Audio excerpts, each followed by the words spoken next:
Dans ce coin reculé du parc Maximilien, un officier de police et un représentant de la protection de la jeunesse cherchent dans ce campement de Rome la famille de Renata et leurs enfants. La semaine dernière, 2 ont été déjà placés dans un centre d'hébergement. C'est un juge qui a pris cette décision de protection suite à un dossier de maltraitance. Avec ses 4 autres enfants, la famille de Renata se cachait dans le parc. Mais bien vite, elle s'est livrée. Après une longue négociation, cette famille accepte de quitter les lieux. Madame, excusez-moi. Il est où maintenant?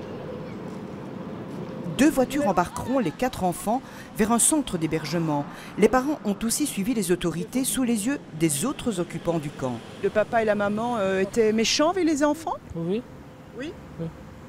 Vous avez vu qu'ils étaient pas bien traités, les enfants?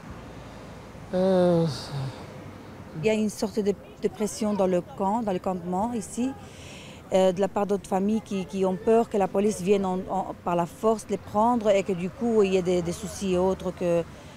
Et alors donc finalement ils ont décidé de partir volontairement avec les enfants et la police. Il y a encore 6 familles de Roms qui vivent ici dans des conditions inacceptables.